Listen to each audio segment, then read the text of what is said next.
कौन है मनोज जरांगे, जिनके आगे झुक गई शिंदे सरकार? एक आवाज बनी आंदोलन।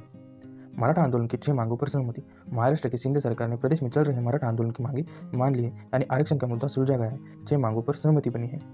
सीएम शिंदे जरांगे को जूस पिलाएंगे। सीएम शिंदे मराठा आंदोलन के नेता मनोज जरांगे को अनशन खत्म कराने के लिए नई मुंबई के वाशिंग में पहुंचे। सीएम ने कहा था कि वो जरांगे को जूस पिलाएंगे।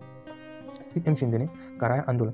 शुक्रवार को आंदोलन के नेता जरांगे ने कहा था कि सीएम एकनाथ शिंदे ने अच्छा काम किया, हमारी अपील मान ली है, अब हमारा विरोध खत्म हुआ।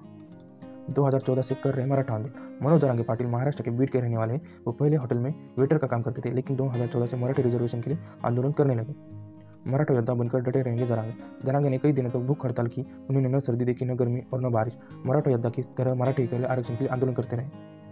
एक आवाज में लाखों लोगों को जोड़ा। जरांगे ने एक आवाज में लाखों लोगों ने मराठा आंदोलन के झंडा उठा लिया। मनोज जरांगे ने कहा था कि आरक्षण की मांग वो पूरा करवा कर ही बैठेंगे। मनोज जरांगे ने लड़ाई 4 करोड़ लोगों की लड़ाई। वह महाराष्ट्र की कुल 33% आबादी यानी करीब 4 करोड़ लोगों की यह लड़ाई के लिए लड़ाई लड़ चुके थे।